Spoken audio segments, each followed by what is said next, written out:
तो नमस्कार दोस्तों, आज इस वीडियो में मैं आपके लिए नेक्स्ट क्वेश्चन पेपर सॉल्यूशन लेकर आया हूं। ठीक है, इससे पहले हम ऑलरेडी एक क्वेश्चन पेपर कंप्लीट कर चुके हैं जिसमें रीजनिंग और मैथमेटिक्स का मैंने आपको कंप्लीट सॉल्यूशन दे दिया था। तो फ्रेंड्स, एक्चुअली मैं आउट ऑफ सिटी था तो इसके लिए अपने वीडियोस रिकॉर्ड नहीं कर पाया, बट मैं अभी रिसेंटली आपके सारे क्वेश्चन पेपर कंप्लीट कराने का प्रयास करूँगा। ठीक है, तो आज हम शुरू करने वाले हैं अपना एक नया वीडियो। और आज हम इस क्वेश्चन पेपर में इसमें जो भी वीडियो लाया हूँ मैं इसमें आप हम नेक्स्ट क्वेश्चन पेपर सॉल्व करेंगे जिसमें 19 अगस्त 2017 का शिफ्ट 2 का पेपर हम सॉल्व करने वाले हैं। ठीक है, और ये वीडियो का पार्ट 1 रहेगा। इसके बाद एक और पार्ट आएगा जिसमें मैं मैथमेटिक्स के क्वेश्चन जो फर्दर रहेंगे वो सॉल्व कराऊंगा। इसमें हम करीब 30 क्वेश्चन सॉल्व करने वाले हैं। उसके बाद करीब 45 क्वेश्चन या 35 क्वेश्चन जो रह जाएंगे वो पार्ट 2 में मैं सॉल्व कराऊंगा। ठीक है फ्रेंड्स, तो चलिए शुरू करते हैं अपना वीडियो और देखते हैं अपना पहला क्वेश्चन। तो दोस्तों, इसमें क्या रीजनिंग का क्वेश्चन है ये।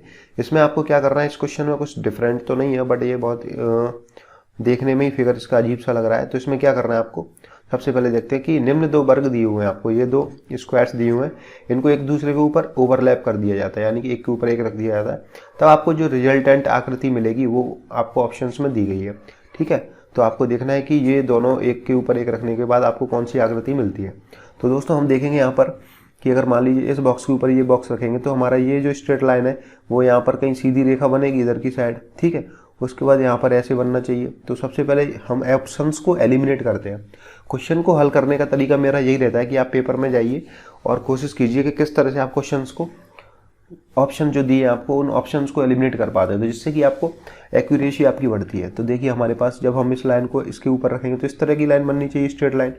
एंड अगर आप देखेंगे तो ये पहला ऑप्शन हो गया, ये आपका सेकंड है, इन दोनों में ही नहीं बन रही, तो ये दोनों ऑप्शंस आपके एलिमिनेट हो गए। ठीक है, अब आपके पास बचा तीसरा और चौथा।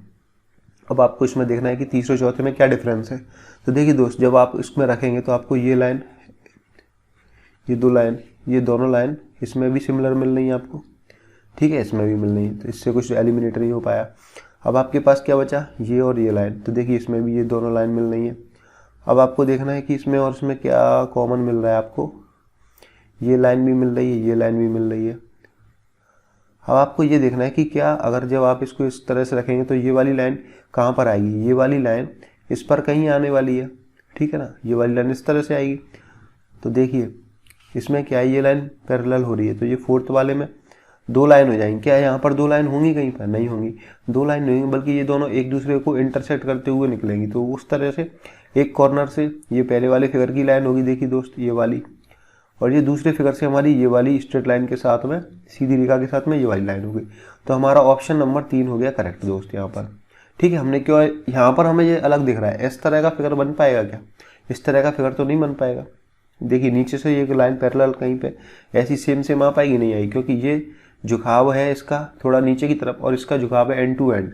तो हमने क्या देखा यहाँ पर कि हमें एक लाइन ऐसी मिलेगी जो इस कॉर्नर से इस कॉर्नर पर मिलने वाली हो। तो देखिए क्योंकि पहले वाले फिगर में ये और ये लाइन इस कॉर्नर से कॉर्नर मिली, लेकिन इस फिगर में कहीं पर भी ऐसी कोई लाइन नहीं है जो इस कॉर्नर से इस कॉर्नर पर मिल रही हो। ठीक है, तो इसलिए हमारा ये ऑप्शन एलिमिनेट हो गया और ये बचा हमारा तीसरा, तो तीसरा वाला हमारा करेक्ट हो गया।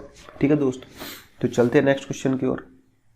इसी तरह से आपको पेपर में ऑप्शंस को एलिमिनेशन पे काम करना है। आप जैसे जैसे ऑप्शंस को एलिमिनेट करेंगे आप अपने करेक्ट आंसर की तरफ मोस्टली पहुंच जाएंगे। ठीक है, और पेपर में इसी तरह से आपको सॉल्व करना है। ठीक, चलिए अब नेक्स्ट क्वेश्चन, इसमें भी क्या दिया हो, आपको अगली आकृति बतानी है कि नीचे दिए गए क्रम में अगली आकृति कौन सी आएगी। ठीक है, अब आप यहाँ पर देख पा रहे हैं तो इसलिए यहाँ पर एक लाइन है, यहाँ पर दो लाइन है, यहाँ पर तीन लाइन है, तो डेफिनेटली यहाँ पर 4 लाइन आनी चाहिए इस तरह से। तो देखिए 1 2 फिर 3, अब यहाँ पर ही तो ब्लैंक बच रहा है, तो यहाँ पर एक और लाइन होनी चाहिए।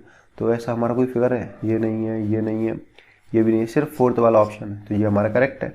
तो दोस्त ये हमारा आंसर हो गया। तो ये रीजनिंग का सिंपल सा क्वेश्चन है, इसमें आपको कोई दिक्कत नहीं आनी चाहिए। ठीक है, अगला क्वेश्चन देख लेते हैं दोस्त। इसमें क्या करना है, देखिए दोस्तों इसमें दिया गया है कि आपको नीचे दिए गए 4 पतों में से नीचे दिए गए पते के ठीक समान कौन सा एक नहीं है वो बताना है आपको।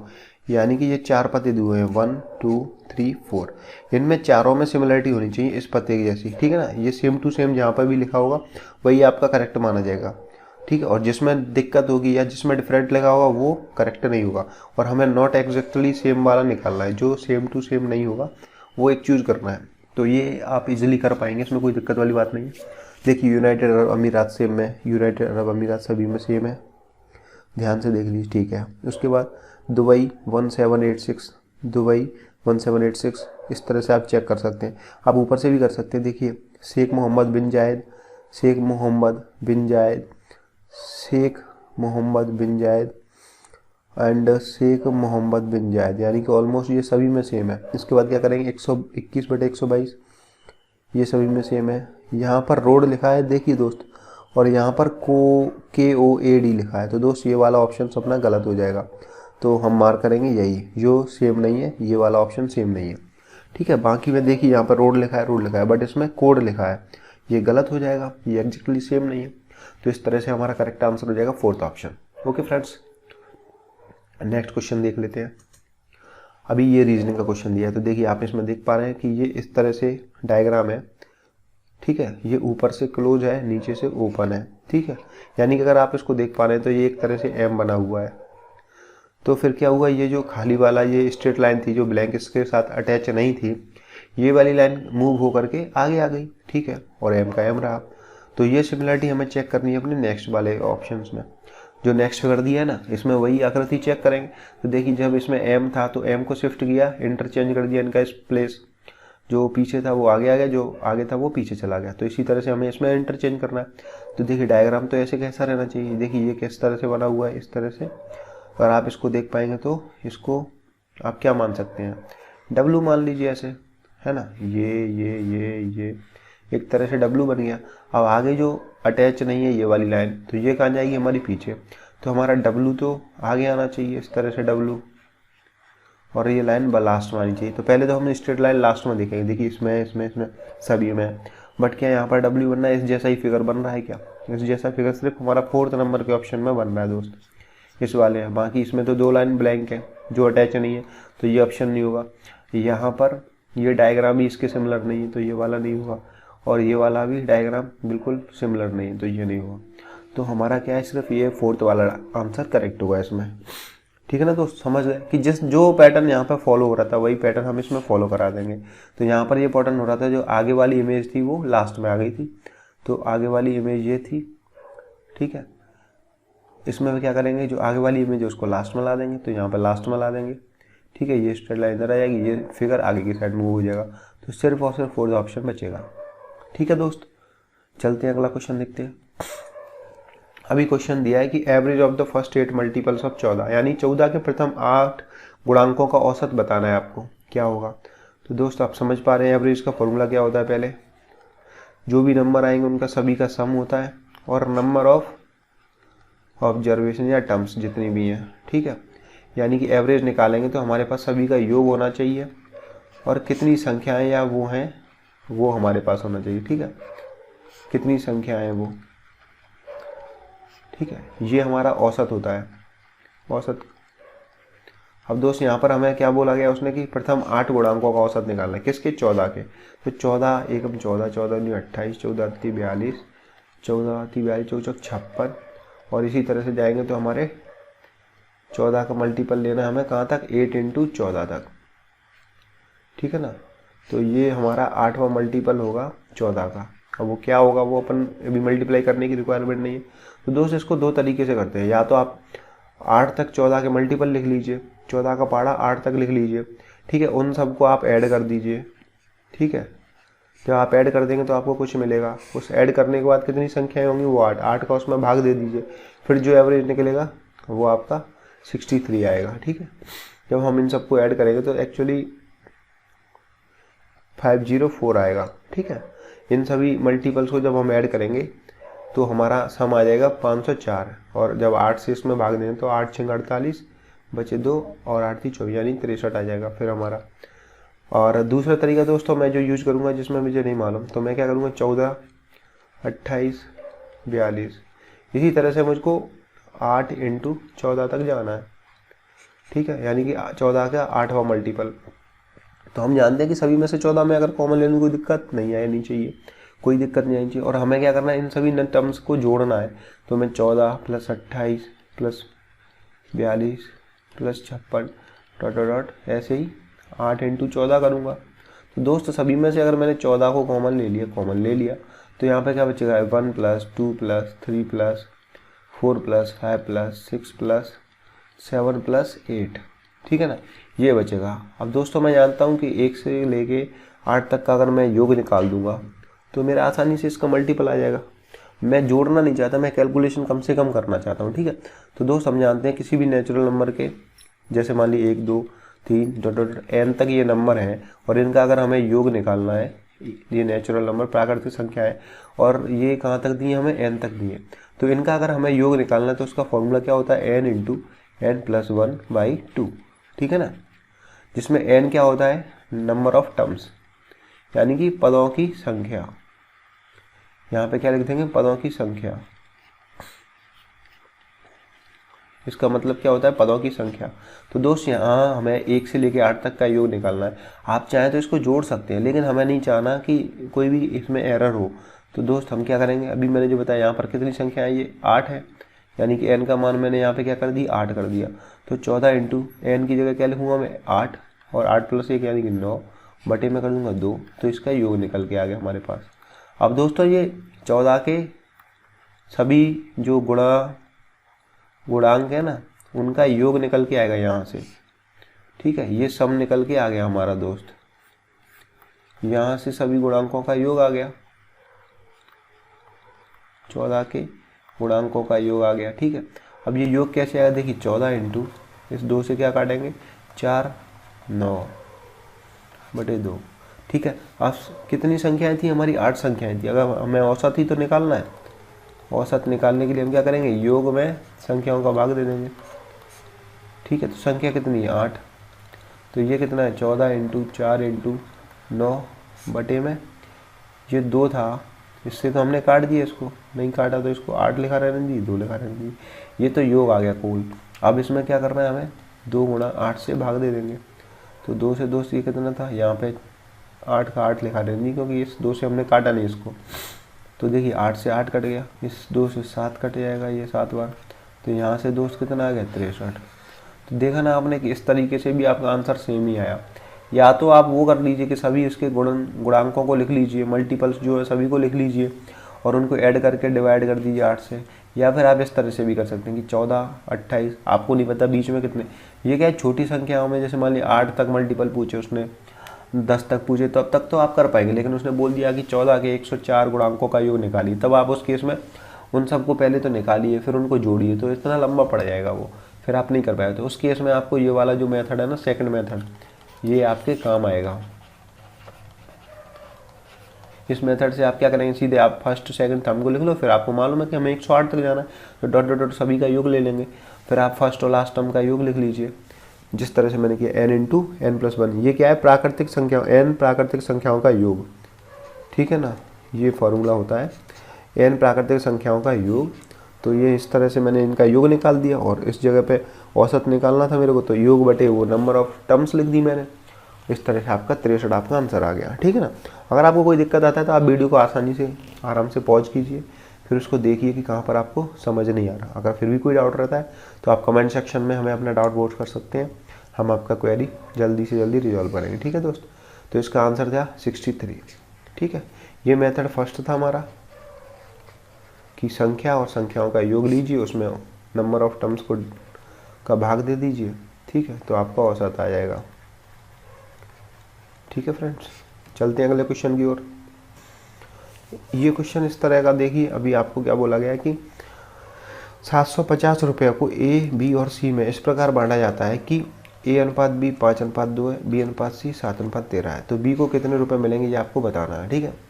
एक्चुअली दोस्तों इस तरह का क्वेश्चन हम पहले पेपर में भी सॉल्व कर चुके हैं, ठीक है, बस उसमें ए का शेयर पूछा था, यहाँ पर हमें बी का शेयर पूछा है। सेम सिमिलर क्वेश्चन रिपीट हुआ है पेपर में, तो आप देख सकते हैं कि कभी कभी क्वेश्चन भी रिपीट हो जाते हैं। अब यहाँ पे क्या करेंगे अपन, 750, इसको हमें पहले तो ए अनुपात बी दे दो, कितना है ये 5:2, बी अनुपात सी ले लो, यहाँ पर कितना है 7:13। अब दोस्तों ए अनुपात बी अनुपात सी अगर आपको निकालना है, ठीक है, तो कैसे निकालेंगे मैंने आपको बताया था, जेड के फॉर्म में बना दें, जैसे 5:2 7:13, पहले इसका मल्टीप्लाई फिर इसका फिर इसका, ठीक है, इस तरह से ही तो करते हैं। तो मैंने क्या किया, पहले 5:7 का 5 का मल्टीप्लाई 7 से किया, 5 7 35, फिर इसका करेंगे 7 दूनी 14, फिर इसका करेंगे 3 दूनी 13 दूनी 26, ये 13 है दोस्तों, ठीक है, 13 दूनी 26। इस तरह से ABC का रेशियो आ गया। अब आपको क्या करना है, B को कितने रुपए मिलेंगे ये देखना है। तो पहले ये तीनों का रेशियो आ गया, तो टोटल 750 रुपये। तो इनको जोड़ लेते हैं, 35, 14 और 26, ये 40 हो जाएगा। 40 और 35 75, यानी 75 यूनिट का मान हमें 750 रुपये दिया हुआ क्वेश्चन में, ठीक है। तो 1 यूनिट का मान कितना आ जाएगा दोस्तों, यहाँ से 1 यूनिट का मान आएगा 10 यूनिट, ठीक है, 10 रुपये आ जाएगा। और हमें कितने यूनिट का मान निकालना है, B का शेयर निकालना है। तो B का शेयर कितना है दोस्त, 14 यूनिट। 14 यूनिट का कितना आ जाएगा, 140 रुपये। तो यही हमारा दोस्त आंसर हो गया। तो समझ गए ना कि ABC का रेशियो निकालना है, उसके बाद आपको शेयर पूछा गया वो निकाल दीजिए। इस तरह से आपका क्वेश्चन कंप्लीट हो जाता है, ठीक है। और अगर आप चाहें तो यहाँ पर ये भी देख सकते हैं कि देखिए हमारे पास B का शेयर रेशियो में आ गया। अब हमें मालूम है कि B 14 का मल्टीपल होना चाहिए। अब हम ऑप्शन में चेक करेंगे, 250 रुपये 14 का मल्टीपल नहीं है, 200 रुपये 14 का मल्टीपल नहीं है। तीसरा ऑप्शन 26, 260 रुपये 14 का मल्टीपल है, नहीं है। तो सिर्फ और सिर्फ एक ही ऑप्शन बचा हमारा जो 14 का मल्टीपल था, वो क्या है हमारा 140, ठीक है। ये तो आप यहाँ से कर सकते हैं, ठीक है। नहीं तो अगर आप इसको भी नहीं करना चाहते तो आप क्या कर सकते हैं कि हमें B का शेयर बताना है। तो B का शेयर हमारा या तो 2 का मल्टीपल होगा, यहाँ पर देख रहे हैं ना, B का रेशियो दिया था 5:2 और यहाँ पे B का रेशियो दिया है 7:30। तो 2 का तो नॉर्मली आपको हर ही मल्टीपल मिल रहा है, तो आप ऐसे नंबर से चेक करिए जो आसानी से नहीं मिलता है। तो B का शेयर 7 का मल्टीपल होना चाहिए। तो देखिएगा दोस्तों, ये ऑप्शन 7 का मल्टीपल नहीं है, B 7 का मल्टीपल नहीं है, C 7 का मल्टीपल नहीं है। सिर्फ और सिर्फ हमारा 7 का मल्टीपल एक ही ऑप्शन है, चौथा। तो आपको इतना सारा निकालने की भी ज़रूरत नहीं है। अगर आप पेपर में इस तरीके से सॉल्व करेंगे तो आपको 10 से 12 सेकंड ही लगेंगे क्वेश्चन को हल करने में, और इतनी सारी कैलकुलेशन की रिक्वायरमेंट भी नहीं पड़ेगी। तो अब एग्जामिनेशंस के साथ आप भी अपडेटेड हो जाइए। ये सारा कुछ सॉल्व करने की बजाय आप क्वेश्चन में वो चीज़ें देखिए कि जहाँ से आप बिना सॉल्व किए ही क्वेश्चन को अटेम्प्ट कर सकते हैं, ठीक है ना। तो आपने यहाँ से देखा कि अगर हम देखें B 7 का कोई मल्टीपल हमें ऑप्शन में दिख रहा हो तो वो हमारा सीधे सीधे B का आंसर हो जाएगा। तो हमने देखा कि 7 का मल्टीपल ऑप्शन नंबर 4 है और जो हमारा आंसर हो जाएगा, ठीक है। तो ये सब कैलकुलेशन हमें सॉल्व करने की ज़रूरत भी नहीं है अगर आप इस तरह से करते हैं तो। बाकी मैंने आपको मेथड तो बता दिया कि क्वेश्चन को कैसे हल करना है। अगला क्वेश्चन देखते हैं दोस्तों। अब आपको इस क्वेश्चन में दिया हुआ है कि 12 लीटर के 20% मिलियन में कितने लीटर एसिड की मात्रा होगी। तो ठीक है दोस्तों, ये 20% का मतलब क्या है, जैसे मान लीजिए कोई एक सॉल्यूशन है जिसमें कोई भी सॉल्यूशन होगा उसमें 100% रहता है, ठीक है ना। कोई भी चीज़ रहती है वो 100% रहेगी। अब इस बिलियन में क्या कंडीशन दी गई है कि वो जो 100% है उसमें से 20% तो आपका मान लीजिए एसिड है, रिमेनिंग आपका पानी मान लीजिए, वाटर मान लीजिए या कुछ और एलिमेंट मान लीजिए, यानी कि 80% आपका दूसरा एलिमेंट है और 20% आपका एसिड है, ठीक है। टोटल 100% में थे 80% तो दूसरा पार्ट है और 20% आपका एसिड है। ये आपकी बात हो गई। अब ये क्या कह रहा है कि टोटल जो 100% की वैल्यू कितनी है वो 12 लीटर है, यानी कि 12 लीटर का आपका जो सॉल्यूशन है उसमें 20% एसिड है आपका। तो आपको वो बताना है कि कितने लीटर एसिड होगा। तो दोस्तों आपको 12 लीटर का ही तो 20% निकालना है, तो निकाल दीजिए 12 × 20/100, तो 20 × 5 = 100 और 12 में 5 से भाग दे दीजिए, तो 5 दूनी 10 और 5 चौक 20 लीटर्स, ठीक है दोस्त। तो आपका 2.4 लीटर्स हो गया। डायरेक्टली आप इसको कैसे करते हैं, 12 × 20/100 ही तो कर सकते हैं, ये कर दीजिए बस। तो 240 हो गया आपका, इसमें 100 से भाग दे दीजिए, ठीक है। तो 2.4 लीटर्स ये आपका आंसर आ गया, समझ रहे ना। तो ये करना था, मतलब उसमें बोला गया है कि 20% सॉल्यूशन यानी कि 20% एसिड रहेगा, रिमेनिंग आपकी दूसरी क्वांटिटी रहेगी। तो 20% आप 12 का निकाल दीजिए 12 लीटर्स का, आपका आंसर आएगा 2.4 लीटर्स, ठीक है दोस्त। अगला क्वेश्चन देखते हैं। इस क्वेश्चन में क्या दिया गया दोस्तों कि 3 टेबल्स हैं, ये 3 टेबल 2 चेयर हैं, इनकी कीमत कितनी है 215 रुपये, ठीक है। उसके बाद बोला उसने 2 टेबल और 3 चेयर, उनकी कीमत कितनी है 250 रुपये। तो 2 टेबल प्लस 3 चेयर, इनकी कीमत होगी रुपये 250, ठीक है दोस्तों। अब वो आपसे क्या पूछ रहा है कि 5 टेबल प्लस 5 चेयर की कीमत हमें बता दी दोस्तों। तो अगर आप ध्यान से देखेंगे दोस्त तो आपको एक चीज़ समझ में आ रही है कि अगर हम इन दोनों इक्वेशंस को जोड़ देते हैं, 3 टेबल 2 टेबल कितनी हो जाएंगी हमारी 5 टेबल। 2 चेयर 3 चेयर कितनी हो जाएगी 5 चेयर, यानी इन दोनों को जोड़ने के बाद हमारे पास ये हमारा जो क्वेश्चन में पूछा गया है वो आ रहा है। तो ठीक है, जब हमने इनको जोड़ा तो हमारे पास लेफ्ट हैंड साइड पे ये आ जाएगा 5 टेबल 5 चेयर। तो हम राइट हैंड साइड को भी जोड़ देते हैं तो कितना आएगा 250 और 215 कितने होते हैं आपके 250 और 200 450, 450 में आपने 15 को जोड़ा तो 465, यानी कि आपके 465 रुपये में ये 5 टेबल और 5 चेयर आ जाएंगे दोस्त। ठीक है, तो देखिए यहाँ से बस आपको आंसर मार्क करना है, कुछ नहीं करना, सिंपल सा आंसर मार्क कीजिए और आगे बढ़ जाइए। ओके दोस्त, चलते हैं अगला क्वेश्चन देखते हैं। तो इस क्वेश्चन में क्या बोला गया दोस्तों कि एक दुकानदार है, उसने 6 टन गेहूँ खरीदे। एक दुकानदार ने 6 टन गेहूँ खरीद लिए दोस्तों। ठीक है, तो 6 टन में यानी कि 6000 किलो हो गया। ठीक, ये किस रेट पे खरीदे उसने 1.80 पर केजी। ठीक है ना, ये इस रेट पे खरीदे उसने 1.80 पैसे पर केजी। अब वो क्या कह रहा है कि उसने 4.7 टन 2 रुपये प्रति किलो की दर से बेच दिए। ये तो उसने खरीदे, यानी कि ये उसकी सीपी हो गई। उसने क्या किया 4.7 टन यानी कि 4.7 यानी 1400 किलो उसने किस रेट पे बेची 2 रुपये पर केजी की रेट से बेच दिए, यानी कि ये एसपी इतनी हो गई। और रिमेनिंग यानी कि 1.3 टन जो रिमेनिंग बचा था 1.3 टन, इसको उसने किस दर पे बेचा बचे हुए गेहूँ को 2.5 रुपये प्रति केजी, तो 2.5। और ये 1.3 टन का मतलब क्या होता है दोस्तों 1.3 टन का मतलब होता है 1300 किलो। ठीक है ना, तो ये उसने कितने पे बेचा 1.3 को अपन क्या रखेंगे 1300 किलो। ठीक है, और इसकी रेट क्या थी उसकी 2.5 रुपये प्लस 2.5 रुपये पर केजी, ये एसपी थी।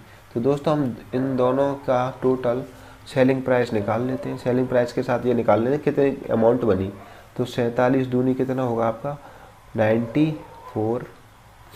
ठीक है ना, और ये 2 जीरो का 2 जीरो। ठीक है, इतने रुपए का तो ये बचेगा।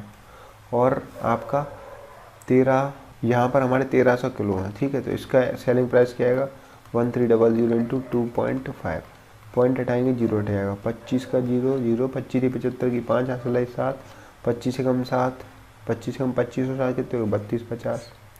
ठीक है ना, तो आपके ये 32 50 हो गए रुपए इसके। टोटल सेलिंग प्राइस क्या आ गई आपकी 50693 12 650 रुपये में आपने टोटल अमाउंट को बेचा। और आपने ख़रीदा कितने का था दोस्त, तो कॉस्ट प्राइस निकालने का अपन 6000 किलो में 1.80 का मल्टीप्लाई करके, तो 6000 किलो था आपका और 1.80 का मल्टीप्लाई करेंगे तो पॉइंट हटा देंगे जीरो चलाएगा। 18 छक्के 108 और 00 का 00, यानी कि आपने ख़रीदा इस रेट पे, बेचा आपने इस रेट पे। इन दोनों में अंतर कितना आ जाएगा वो देख लीजिए 12650 10800। ठीक है, यहाँ पे 50 बचा, यहाँ पर आपका कितना था दोस्त 16 में से 8 जाएंगे तो 8 बचेगा, 11 में से 10 जाएंगे तो 1850 रुपये, यानी कि आपने कितने रुपए का प्रॉफिट कमाया 1850 रुपये का। ठीक है दोस्त, इस क्वेश्चन में कोई ऐसा बड़ा लॉजिक नहीं, सिंपल कैलकुलेशन थी मल्टीप्लिकेशन की, बाकी कुछ नहीं था। आपने कितने का खरीदा वो बता दीजिए, आपने कितने का बेचा वो बता दीजिए, दोनों में जो भी अंतर आ रहा है वो आपका लाभ या हानि रहेगा। ठीक है दोस्तों, तो ये 9th वाला कंप्लीट हो गया आपका। इसके बाद अगला देखते हैं 3A 4B और 5C। ठीक है ना, ये 3A 4B 5C हो गया। अब आपको इसमें क्या बताना है कि A अनुपात B अनुपात C क्या होगा। ठीक है ना, तो कर लीजिए। देखिए अब क्या करेंगे सीधे सीधे कि A के अपॉन में जो लेना है क्या लेंगे, A के ऊपर जो कोएफिशिएंट दिया हुआ है इसको छुपा लेते हैं और B के साथ वाले का मल्टीप्लाई करके लिख देंगे। तो देखिए A 5 चौके 20, B के नीचे क्या लिखेंगे B का कोएफिशिएंट छुपा लेंगे, रिमेनिंग दोनों का लिख देंगे 5 3 15। C के नीचे वाला क्या करेंगे C को छुपा लेंगे, B और A के मल्टीप्लाई करके लिख देंगे 4 3 12। तो इस तरह से आपका रेशियो आ गया A ratio B ratio C कितना 20 अनुपात 15 अनुपात 12। ठीक है दोस्तों, ये आपका रेशियो आ गया और यही आपसे पूछा गया था, तो ये हमारा आंसर हो गया 20 15 12। इसको कैसे किया कि अगर A निकालना है तो A को छुपा लीजिए, पूरा ये छुपा लिया मैंने, बाकी रिमेनिंग दो के कोएफिशिएंटों का गुणा करके नीचे लिख दिया। बी का निकालना है तो बी को छुपा लेंगे, रिमेनिंग 2 का कोफिशिएंट का गुणा करके नीचे लिख देंगे। सी का निकालना है तो सी को छुपा लेंगे, ए और बी के कोफिशिएंट का गुणा करके नीचे लिख देंगे। ठीक है दोस्त, तो इस तरह से हमें कंप्लीट किया ये वाला। नेक्स्ट क्वेश्चन करते हैं इसके बाद। तो दोस्तों 11वें नंबर का क्वेश्चन है हमारा। इसमें क्या करना है आपको, चलिए देखते हैं क्या होता है इसमें। इस क्वेश्चन में बोला गया है कि मैं अपनी यात्रा का 3/4 भाग चलने पर पाता हूँ कि मैंने 16 किलोमीटर चल लिया है। अभी मुझे कितनी और यात्रा तय करनी है ये आपको बताना है। तो दोस्त इसमें ये बोला गया कि अगर आप 3/4 अपनी जर्नी चल लेते हैं तो इसका मतलब ये है कि आपने 16 किलोमीटर चल लिया है। अब वो बोल रहा है कि रिमेनिंग कितना पार्ट रह गया है जो मुझे कंप्लीट करना है। ठीक है ना, तो रिमेनिंग कितना रह गया वो देख लीजिए। देखिए आपने टोटल जर्नी क्या था उसका 3/4 हिस्सा कर लिया। अब आप टोटल जर्नी 1 मानेंगे, उसमें से 3/4 हिस्सा हटा दीजिए तो रिमेनिंग आपका कितना रहेगा 1/4 हिस्सा। ठीक है, इतना आपका शेष बचा है। तो दोस्त 3/4 हिस्से का मान दिया आपको 16 किलोमीटर। ठीक है, और आपको 1/4 हिस्से का मान निकालना है। तो 16 बटे यहाँ से 3/4 इसके अपॉन में और 1/4 इसके गुणा में आ जाए, क्योंकि देखिए 3/4 का मान दिया आपको 16 किलोमीटर। मैंने डायरेक्टली यहाँ से क्या किया, 1 यूनिट का मान निकाल लिया। तो 1 यूनिट का मान क्या हो जाएगा, यहाँ पर देखिए 16/3/4 हो जाएगा। फिर 1/4 का निकालना है तो मैंने 1/4 का गुणा कर दिया, वही यहाँ पे किया हुआ है। ठीक है, ऐसा नहीं करना है तो आपको पता है 1/4 रखना है तो 1/4 को 1/4 रख लीजिए, 16/3 कर दीजिए। जो 3 है इसको नीचे ले जाइए तो बस। तो 1/4 आपका कितना आ जाएगा 16/3 हिस्सा। ये आपको चलना है। अब इसको आप और सॉल्व कर लीजिए तो 3 5 15, 1 बचे 3, इतने किलोमीटर आपको और चलना है तो आपकी जर्नी कंप्लीट हो जाएगी। तो समझ गए ना, हमें क्या दिया था 3/4 का मान 16 दिया था और हमसे क्या पूछा था 1/4 का मान, ये हमसे पूछा था। तो इस 4 से ये कैंसिल आउट हो जाएगा, आपका 16/3 बचेगा और 3 5 15 होता है 1/3। इतने किलोमीटर आपको और चलना है तो आपका आंसर निकल के आ जाएगा। ठीक है ना, ये तो मैंने आपको समझाया तो आपको लग रहा होगा कि इतना सारा कैसे कर दिया, बाकी एक्चुअल सॉल्यूशन तो दोस्तों यही है। इसमें क्या दिया हुआ है कि आपको बोला गया क्वेश्चन में वर्तमान में एक माँ और बेटी की आयु का अनुपात 5:1 है, यानी कि प्रेजेंट में मदर और डॉटर की आयु का अनुपात क्या है 5:1। ठीक है दोस्त, 6 साल बाद यह अनुपात 3:1 हो जाता है। तो यहाँ से हमने 6 साल बढ़ा दी, ठीक है 6 ईयर बढ़ गई, तो ये अनुपात 3:1 हो जाता है। ठीक है दोस्त, तो अब यहाँ पे आप ये देखेंगे कि यहाँ पर रेशियो आपका बैलेंस नहीं है, क्योंकि ये 5 से 3 हो रहा है, ये 1 से 1 रह रहा है, यानी कि जबकि 6 साल बढ़ रही है तो रेशियो में भी डेफिनेटली इंक्रीज होना चाहिए, जबकि यहाँ पे कोई बढ़ोतरी नहीं हो रही।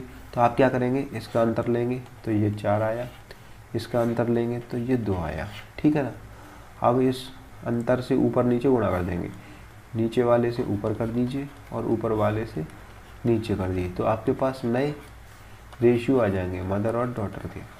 तो नया रेशियो क्या होगा 5 दूनी 10, 2 एकम 2, और यहाँ से क्या आएगा 3 दूनी 6,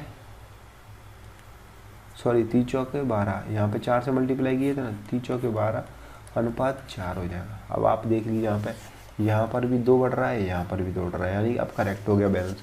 पहले यहाँ पे क्या हो रहा था, यहाँ पे कम हो रहा था और इस पर कुछ अंतर ही नहीं पड़ रहा था, इसलिए हमारा ये बैलेंस नहीं था। अब हमने बैलेंस कर दिया तो आप देख सकते हैं कि 2 यूनिट बढ़ने पर कितना बढ़ रहा है 6 साल।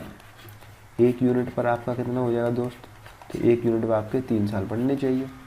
ठीक है ना, ये हो गया। अब इसके बाद आपसे पूछा क्या गया है कि बेटी की वर्तमान आयु क्या है। तो दोस्तों वर्तमान आयु बेटी की क्या है 2, तो 2 यूनिट का मान क्या था दोस्तों, ऑलरेडी हमें दिया था कि 6 साल होगा। ठीक है ना, यही तो दिया था, तो ये हमारा आंसर हो गया कि 2 यूनिट का मान 6 साल है, यानी बेटी की वर्तमान आयु 6 साल है। समझ में आया दोस्तों, तो इस टाइप के क्वेश्चन भी आप कर सकते हैं। अगर आपको कोई डाउट आता है तो आप हमसे पूछ सकते हैं, कमेंट सेक्शन में अपना डाउट पोस्ट कर सकते हैं। ठीक है फ्रेंड्स, चलिए अब अगला क्वेश्चन देखते हैं, अगला क्वेश्चन क्या कह रहा है। तो अगले क्वेश्चन में दिया हुआ है ratio of age of x और y कितना दिया हुआ दोस्त 6:5। फिर वो क्या कह रहा है, अगर उन दोनों की आयु का गुणनफल 30 है तो x गुणा वाई दिया हुआ आपको 30। तो दोस्तों ये एज की रेशियो हमने 6x 5x मान लिया, तो ये क्या हो जाएगा 30x²। और ये दोनों का गुणनफल हो गया, इन दोनों का हमने जब गुणा किया तो हमें जे मिला, और ये गुणनफल कितना दिया और उन्होंने 30 दिया है, तो 30 लिख दिया हमने दोस्त। यहाँ से हमें x² की वैल्यू मिल जाएगी 1 और x की वैल्यू आ जाएगी 1, ठीक है ना। तो यहाँ से x की वैल्यू 1 आ गई। अब वो क्या पूछना चाह रहा है कि बाई की आयु कितनी है, तो देखिए बाई की आयु यही तो है, तो यहाँ से हमें पता चल जाए कि बाई की 5 ईयर एज है, ठीक है ना। बाई की एज कितनी है दोस्त, 5 ईयर। ये हमारा आंसर हो गया। तो कुछ इसमें करना था नहीं, सिंपल सा क्वेश्चन था। आगे चलते हैं। यहाँ पर दिया हुआ है कि एक आसाम एक सिटी है, ठीक है। इसमें 2001 इसमें क्या दिया, असम में होने वाली बारिश में प्रतिवर्ष 1% की कमी हो रही है। 2004 की तुलना में 2001 में वहाँ कितने प्रतिशत अधिक बारिश हुई थी। तो आपको क्या देखना है कि 2001 से 2004 तक की बारिश करानी है, ठीक है। तो 2002 में बारिश होगी, 2003 में बारिश हुई होगी और 2004 में बारिश हुई होगी, ठीक है। अब ये क्या कह रहे हैं, यहाँ से हर साल 1% कम हो रहा है, यहाँ से हर साल 1% कम हुआ और यहाँ से हर साल 1% कम हुआ। अगर देखा जाए डायरेक्टली तो दोस्त हमें ये समझ में आ रहा है कि ये करीब 3% से ज़्यादा डिडक्शन हुआ है, ठीक है। अब आप चाह रहे हैं कि 2004 से 2001 में कितना अंतर आएगा, तो दोस्तों 3 का तो हो चुका ना। तो जब हमें कम वैल्यू से पुरानी वैल्यू लाने के लिए बढ़ाना होगा तो 3 से तो अधिक ही बढ़ाना होगा। तो अगर हम ऑप्शन देखें तो दोस्तों इसमें 3 से बड़ा ऑप्शन नहीं, ये 3 से बड़ा ऑप्शन नहीं, ये 3 से बड़ा ऑप्शन नहीं, सिर्फ और सिर्फ ये ऑप्शन हमारा 3.03 है जो 3 से बड़ा है। एक्चुअली क्या करें, देखिए मान लीजिए अगर हमारे पास 100 रुपये होते हैं, ठीक है, और हमने क्या किया कि इसमें से 20 रुपये कम करके 80 कर दिया। अब यहाँ से कितना कम किया हमने, देखा जाए तो यहाँ से हमने 25% की कमी की। अब हम चाहते हैं कि 80 से हमें 100 पे जाने के लिए कितने रुपए बढ़ाने पड़े, तो दोस्त 20 रुपये बढ़ाने पड़ेंगे, ठीक है।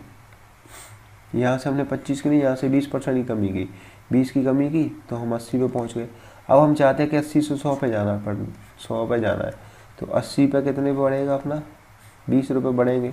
और 20 रुपये की परसेंटेज अगर आप देखेंगे यहाँ पर तो कितनी आएगी, 25% आएगी, ठीक है ना। हमें 80 से वापस 100 जाना है ना। तो दोस्तों आप देख पा रहे हैं कि पहले हमने 20% कम किया था, लेकिन हमें वापस पुरानी वैल्यू पे जाने के लिए 20 से ज़्यादा बढ़ाना पड़ेगा। तो वही चीज़ हम यहाँ पे बताना चाह रहे हैं कि देखिए मान लीजिए आपके हर साल 1% कम हो रहा है, तो आपका टोटल अगर देखा जाए तो 3% तो कम हो ही जाएगा, ठीक है।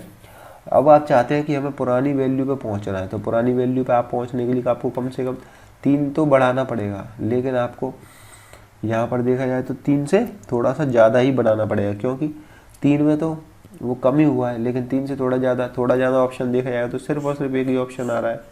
बाकी इसको करने का तरीका भी ऐसा है कि वो लेंथी है, इसलिए उसको ना देखते हुए आप इस तरह के क्वेश्चन बनाने का ट्राई कीजिए कि जब हमें ऑप्शन दिया हो तो हम ऑप्शन की, तो दोस्तों आप इस तरह के क्वेश्चन जहाँ से बनाने की कोशिश कीजिए और देखा करिए कि ऑप्शन जब हमें दिए हैं तो उन ऑप्शंस का हम किस तरह से यूज कर सकते हैं, ठीक है। तो इस तरह से आप अपना टाइम भी सेव करेंगे और अननेसेसरी कैलकुलेशन से भी खुद को बचा पाएंगे। चलिए दोस्तों अगला क्वेश्चन देख लेते हैं। तो इस क्वेश्चन में कुछ नहीं दोस्तों, x/4 का मान आपको 3 दिया है और उन्होंने बोला है कि x की वैल्यू क्या होगी। दोस्तों x की वैल्यू 12 हो जाएगी। इसमें एक दिया यदि x/4 बराबर 3 तो निम्न का मान क्या होगा। तो निम्न क्या हो गया आपका, ये x हो गया और x का मान बताना है, तो 4×3=12, ये आपका आंसर होगा दोस्तों। तो इस तरह से आप देख पा रहे हैं कि किस तरह से क्वेश्चन हम सॉल्व करते जा रहे हैं। अगला क्वेश्चन देखें, ये छोटे छोटे से क्वेश्चन है, ठीक है दोस्तों। अभी नेक्स्ट क्वेश्चन देखते हैं। ये 12 तो 15 क्वेश्चन हो गया, इसके बाद 16। तो 16 नंबर के क्वेश्चन में दोस्तों क्या दिया हुआ कि क्वेश्चन में बोला है यदि एक गोले की त्रिज्या को 50% बढ़ा दिया जाता है तो उसके क्षेत्रफल में कितने % वृद्धि होगी। तो दोस्त 50% का फ्रैक्शन वैल्यू क्या होता है, 1/2। तो मान लीजिए गोले की अगर रेडियस पहले 2 थी, त्रिज्या अगर पहले 2 थी, तो अब त्रिज्या उसकी क्या कर दी उन्होंने, 2 में 50% की वृद्धि की, यानी कि 1 की वृद्धि की, तो कितना हो गया, 3 हो गया। ठीक है, पहले अगर मान लीजिए उसकी त्रिज्या 2 थी तो अब 3 हो गई। तो वो पूछना चाह रहे हैं कि उसके सरफेस एरिया यानी कि उसके क्षेत्रफल में कितनी % की वृद्धि होगी। तो एक गोले का क्षेत्रफल क्या होता है, 4πr²। तो दोस्त देख रहे हैं कि ये तो एक कांस्टेंट वैल्यू है, इसमें तो कुछ फर्क पड़ना नहीं है। ठीक है ना, आपकी जो भी वैल्यूज में चेंज आएगा रेडियस की वजह से आएगा। तो यहाँ पर रेडियस पुराना जो आपका रहेगा क्षेत्रफल वो कितना रहेगा, 2 का स्क्वायर यानी 4 रहेगा। नया वाला क्षेत्रफल 3 की वजह से आएगा, तो 3 तरह का 9 हो जाएगा। तो दोस्त पुराना क्षेत्रफल 4, नया क्षेत्रफल 9। ठीक है, अब आपको बताना है कि इसमें कितने % की वृद्धि होगी। तो देखिए 4 में से ये कितना बढ़ा आपका, 5 बढ़ गया। तो 5 आपका 4 का कितना % है ये निकालना है आपको। ठीक है ना, परसेंटेज इंक्रीज आपका निकल के आ जाएगा। 4 से ये कट जाएगा 25 बार दोस्त। तो ये कितना आ गया, इस तरह से आपका 125%, यानी कि 125% की वृद्धि हो गई। ठीक है, एक बार और समझा देता हूँ कि उन्होंने बोला कि 50% त्रिज्या को बढ़ा दिया था। तो मान लीजिए पहले त्रिज्या थी 2 और 50% वृद्धि करने के बाद त्रिज्या हो गई कितनी, 3। ये हमने 50% की वृद्धि कर दी। अब ये हमारा क्षेत्रफल है, क्षेत्रफल हमारा किस पर डिपेंडेंट है, त्रिज्या पर। ठीक है, तो त्रिज्या क्या है, r², इसी पर तो डिपेंडेंट r² पे। तो ये r हमारी त्रिज्या है, इसका क्षेत्रफल क्या रहेगा, r² पर डिपेंडेंट है, 4 यूनिट आएगा। ठीक है, इसी तरह से ये 3 त्रिज्या हो गई, इसके अकॉर्डिंग यहाँ पर हमारा क्षेत्रफल क्या आना चाहिए, 9 आना चाहिए। ठीक है, अब 4 और 9 आ गए। अब इसके बाद वो पूछ रहा है कि कितने % उसके क्षेत्रफल में वृद्धि हो गई। तो देखिए दोस्तों, पहले 4 था अब 9 हो गया, यानी 5 यूनिट की वृद्धि हो गई। तो इस वृद्धि % को निकालना है, तो 5 कितना है 4 का वो निकाल देंगे।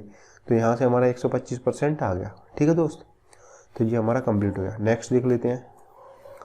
अगला क्वेश्चन दिया है कि एक 10 मीटर लंबे, ठीक है, एक 10 मीटर लंबा हमने क्या बनाया, आयताकार टैंक है। ठीक है, 5 मीटर चौड़े एक टैंक बना लेते हैं। चलिए, आयताकार टैंक है जो हमारा इस तरह का होगा, एक रेक्टेंगुलर टैंक है। ठीक है, वो टैंक कैसा रहेगा, ऐसा रहेगा कहीं पे। ठीक है दोस्त, तो ये हमारा एक रेक्टेंगुलर टैंक हो गया। अब इसमें क्या दिया है इन्होंने, लंबाई दी 10 मीटर, चौड़ाई दी है 5 मीटर और ऊंचाई दी आपको 2 मीटर। ठीक है, उनने पूछा है कि टैंक के गीले तल का क्षेत्रफल कितना होगा। तो दोस्त टोटल हमें पानी अगर इसमें भर देंगे तो क्षेत्रफल ही तो निकालना आपको कि जिन जिन सरफेस को वो छुए पानी, उन क्षेत्रफल, उन सरफेस का, उन पृष्ठों का क्षेत्रफल आपको बताना है। तो दोस्त हमने क्या किया इसका, जैसे हम जानते हैं कि एक क्यूबॉइड है, ये क्यूबॉइड यानी घनाभ है। इसका क्षेत्रफल क्या होता है, संपूर्ण क्षेत्रफल length into breadth plus breadth into height plus L into H, इस तरह का रहता है। अब दोस्त ये क्या है, हमारी लंबाई, ये हमारी चौड़ाई, ये हमारी ऊंचाई। ठीक है, तो हम ये देखेंगे कि इसमें कौन कौन सा सरफेस हमारा, ये तो संपूर्ण क्षेत्रफल हो गया। लेकिन हम जानते हैं कि दोस्त छत वाले एरिया को वो पानी नहीं टच करेगा। हमने माना कि छत को वो टच नहीं करेगा पानी, तो छत वाला अपन हटा देंगे। तो देखिए इसमें लेंथ आएगा और इसमें ब्रीथ आएगी, यानी लंबाई और चौड़ाई आएगी। तो इसमें से क्या घटा देंगे, लंबाई गुणा चौड़ाई घटा देंगे।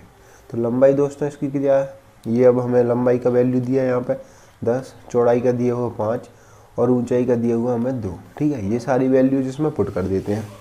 ये हमारा क्यूबॉइड का क्या है, क्षेत्रफल है, संपूर्ण क्षेत्रफल, पृष्ठ क्षेत्रफल। ठीक है, और इन्हीं सरफेस को तो वो टच करेगा, तो टच करा दिया। अब कर दिए 2 लंबाई गुणा चौड़ाई, यानी 10 इंटू 5 प्लस 5 इंटू 2 प्लस लंबाई इंटू ऊंचाई, लंबाई कितनी है 10 इंटू ऊंचाई कितनी है 2, और इसमें से क्या घटाना है, लंबाई गुणा चौड़ाई, यानी 10 गुणा 5 घटा देना है। तो दोस्त यहाँ से कितना आएगा देख लेते हैं, 10 पंजे 50 प्लस 5 दूनी 10 और 10 दूनी 20, ये हो गया। इसमें से 50 घटा देना है, ये 50 और 30 80 दूनी 160 हो गया। 160 में से दोस्त 50 घटा देंगे तो हमारे पास बचेगा 110 मीटर स्क्वायर।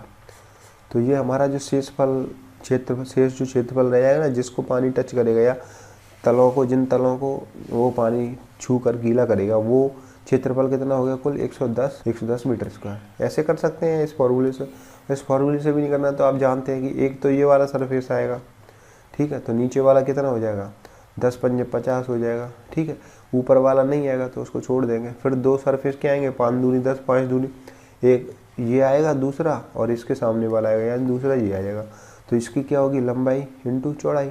तो ये क्या है, 5 इंटू 2 यानी 10 इसका आ गया और 10 सामने वाले का, तो ये आ गया। ठीक है चलो दोस्त, अब लंबाई इंटू ऊंचाई वाला ये वाला सरफेस आ जाएगा, यहाँ पर भी ये लेना है ये वाला सरफेस, और एक इसके सामने वाला सरफेस आएगा। तो दो सरफेस ये आएगा। तो देखिए 10 इंटू इसमें क्या ऊंचाई यूज होगी, तो 10 दूनी 20 इसमें यूज होगी, उसके सामने वाला भी 20 का यूज हो जाएगा। तो 20 20 40 50 90 100 110। तो इस तरह से आपका कुल 110 आ गया। तो इस तरह से भी कर सकते हैं आप, जिसमें हमने इसको लिया ही नहीं है ऑलरेडी। ठीक है, तो ये भी हमारा वही तरीका है। जो जो पृष्ठों को, जिन जिन फेसेस को वो टच करेगा पानी, उन फेसेस का एरिया ले लेंगे तो कुल क्षेत्रफल निकल के आ जाएगा पानी के छूने वाले एरिया को। ठीक है, तो इस तरह से हमारा ये क्वेश्चन भी। तो इस क्वेश्चन को आप पढ़ लीजिए। देखिए एक संख्या के अंकों का गुणनफल 12 है, तो अंक कैसे होते हैं, मान लीजिए एक संख्या हमारी x बाई, इनके अंकों का गुणनफल कितना है, x इंटू बाई, ये कितना दिया 12। ठीक है, इस संख्या को हम कैसे लिखेंगे, ये इकाई अंक हो गया, ये इसका दहाई अंक हो गया। तो 10 इंटू एक्स प्लस बाई होता है संख्या। ठीक है ना, नंबर को इसी तरह से रिप्रेजेंट करते हैं। अब वो क्या कह रहा है कि अगर इस नंबर में 36 जोड़ दिया जाए।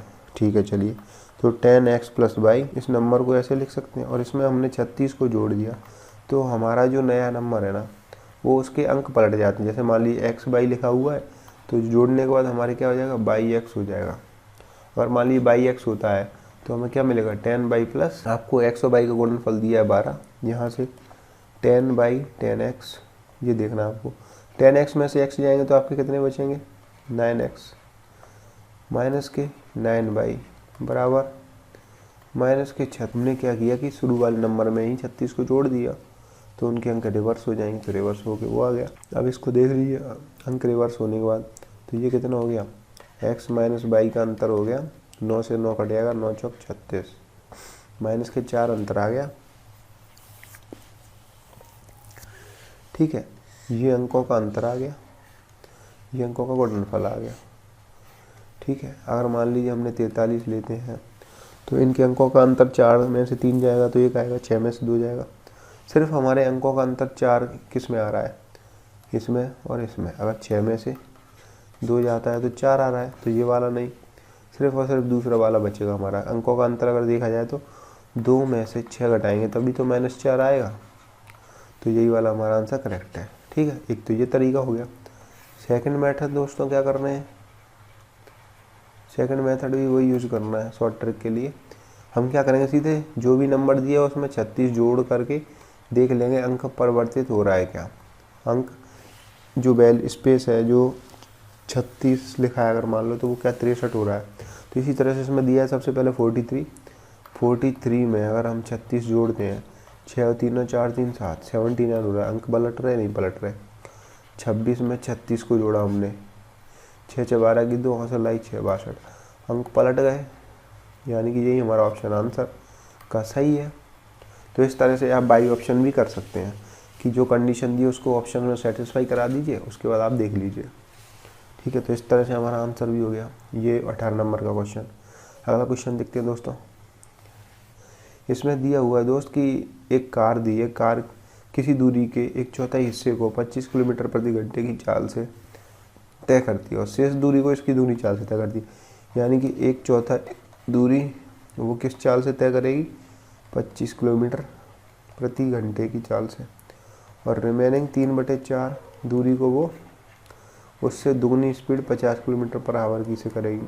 तो आपको इस तरह से कुल समय कितना लगेगा, 10 घंटे का लगेगा दोस्तों। ठीक है, तो अभी आपको ऑप्शन में इसको 2 तरीके से कर सकते हैं। एक तो आप बेसिक तरीके से कर लीजिए, एक ऑप्शन से कर लीजिए।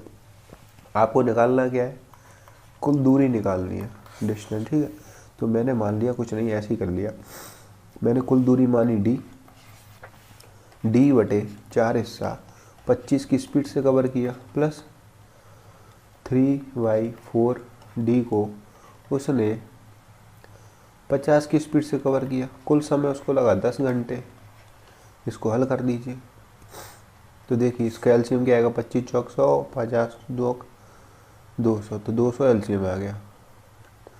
ये 25 चौक 100, 100 से 200 में भाग दिया तो 2 डीजे बन गया और इसमें 3 डीजे बन गया और बराबर 10 आवर टाइम हो गया। यहाँ से 5D की वैल्यू क्या आ जाएगी दोस्त, 10 इंटू 200।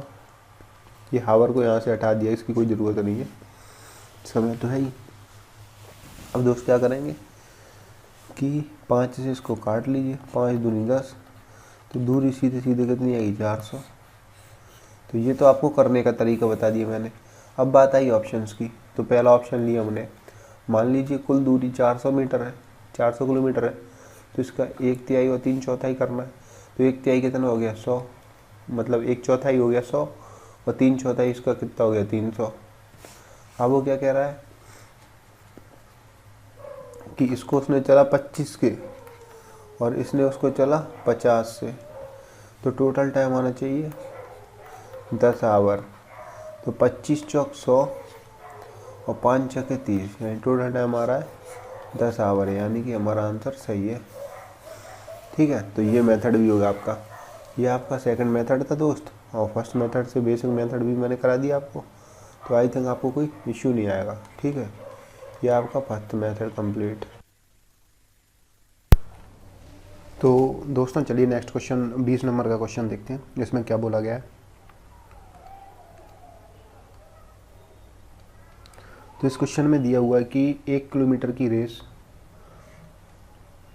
में A, B, यानी कि दिया है कि 1 किलोमीटर की रेस में A B को 50 मीटर अथवा 5 सेकंड से पछाड़ देता है, यानी बीट करता है। तो A को रेस पूरी करने में कितना समय लगेगा, ये हमें बताना है। ठीक है दोस्त, तो सबसे पहले देखने हैं कि दूरी कितनी है। डिस्टेंस है हमारे यहाँ पर 1 किलोमीटर यानी कि 1000 मीटर। इसमें हम क्या फॉर्मूला यूज करेंगे, स्पीड बराबर डिस्टेंस अपॉन टाइम। ठीक है, एंड यहाँ पर हमें क्या दिया हुआ है कि B जो है वो A को 50 मीटर या 5 सेकंड से हराता है। ठीक है, यानी कि B जो है 50 मीटर को 5 सेकंड में कवर करता है। तो यहाँ से हमारे पास B की स्पीड आ जाएगी, क्या आ जाएगी, 10 मीटर पर सेकंड। ठीक है, तो ये B की स्पीड आ गई।